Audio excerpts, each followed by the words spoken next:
Hi everyone, this is attorney Jeff Forte from Forte Law Group. We are about a week into the school closures because of the COVID-19 outbreak pandemic. And what I wanted to do was provide you with a brief update as far as what is going on at the district and at the school district and the state level regarding special education rights for children with disabilities.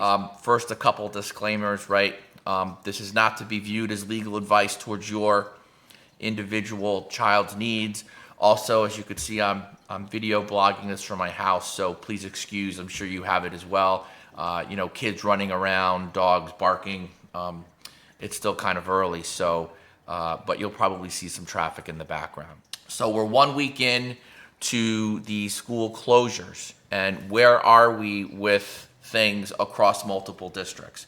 Well, first, what my clients across the state are indicating to me that there isn't directional guidance yet as far as whether or not PPT meetings are going to be held. And this is an issue that we are at my firm working collaboratively with districts to try to resolve, okay? The problem in and of itself is if school districts are offering e-learning programs for children, then they should also be offering video conferencing, telecommunication opportunities for PPTs.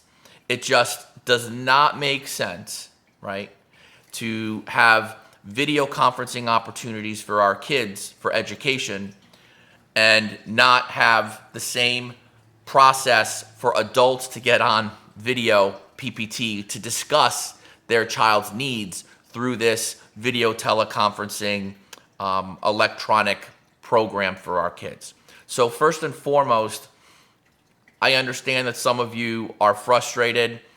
I am working collaboratively with school districts to resolve that issue, to make sure that PPTs are in fact going to go forward. Now, then the question becomes, how are they going to go forward? My office has the technology, Zoom, etc., to invite you in, and we attend PPTs telephonically and video conference to discuss your child's needs. But before we can get to that part, we actually have to have buy-in, support, and approval from the state and the district level to actually have PPTs go forward. And that right now, because everything is happening so quickly, has not yet resolved. So we're looking to get that resolved this week and get PPTs scheduled. So once PPTs are scheduled, the next question is going to become, well, whether the video conferencing and the e-learning programs that are being rolled out by the districts constitute a change in placement after 10 days of programming. And this is where there's also some dispute as to whether or not it actually constitutes a change in placement. There's also some guidance from the United States Department of Education right now that indicates that during this COVID-19 crisis, that children with disabilities are to be educated, quote, to the maximum extent possible in accordance with their IEP. Of course, unfortunately, the definition of what to the maximum extent possible has not yet been defined specifically or developed by the U.S. Department of Ed guidance. But clearly, not having PPTs during this time is not promoting the maximum extent possible. Next, if your child is outplaced because of a private settlement, okay, and your district continues to be open and your private school continues to be open, your district is obligated to continue to fund the portion that was provided in the private settlement to that school. If your child is going through an IEP-based placement for an out-of-district placement, and the out-of-district placement is open, then your child continues to need transportation to that placement. Now, as this develops, the reality is that all the schools, both public and private, are closed and will continue to be closed. Which brings me to my next point. And this is also important for children that are general education students, okay? We should be preparing for the long haul in this. There are many states right now that are already advising parents that the school closures are going to be indefinite for the rest of this school year. Now, while that seems quite obvious, we need to get that mindset into our head in Connecticut that schools are going to, in fact, most likely be closed through the end of the school year based on the updates that I've been hearing thus far. And how are we going to continue to educate our children through the entire school closure? And will there be summer school offered? And will there be, for special education students, also what's offered to be called bridge services?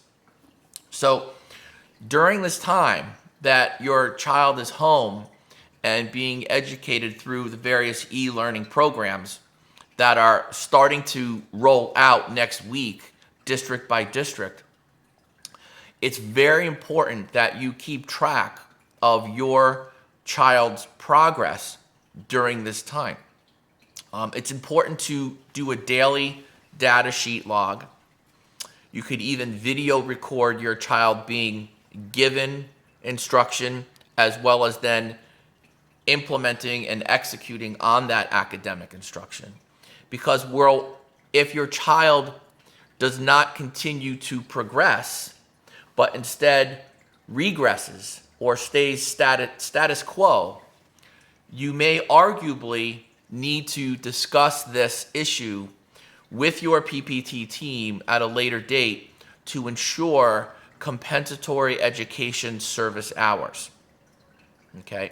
And from what I've gathered thus far with my phone calls and discussions with various directors of special education across the state, they are aware of this and they are collaboratively open to having that discussion at some point. So what I'm advising my clients to do, the clients that I'm aware of their legal issues and everything, is to make sure that you are keeping track of your child's academic progress by doing a daily data log that's going to tie to the maximum extent possible, because that's what the guidance is going to tie all of your child's IEP goals and objectives and present levels of performance and deficits within their evaluations to the e-learning academic instruction that is being offered to your child. Now, obviously, there are some children that this e-learning process is just simply not going to work given their disability, okay? And also for general ed students as well. There may be some remedial efforts that are going to be needed at a later date. So it's important for you to keep track of this information. I don't think we're going to get a lot of pushback from districts regarding the remediation and compensatory education claims. That said, it's important that you keep track of it on a daily basis, in my opinion, by video, as well as by daily data sheets, so that when we do open that discussion with your districts, you have the evidence to support the claims in which you are seeking, okay? Now, lastly, I can't express enough how important it is to understand all of this. It is evolving, so this video may actually become moot at some point because there's going to be more guidance that's coming out. But for week 1, this is what I know, and I wanted to share it with you collaboratively. I know that some of my clients who are teachers and educators, they are also in this with their own children. So we do need to applaud and commend them for this. And some of them are even saying that they're not prepared, both technically with their own skill sets, but also just prepared to actually roll this out. So we do need calm, we do need patience, we do need collaboration through this, and we need understanding. But at the same time, it's important that you as a parent understand what your child's rights are under the Individuals with Disabilities Education Act during the corona crisis, during school closure crisis. And that is what we know right now. The guidance from the U.S. Department of Education is that your child with a disability needs to be educated to the maximum extent possible. Thank you for listening. Feel free to drop me a line or emails and questions. I'll continue to provide you and my clients with updates through a video blog throughout this time.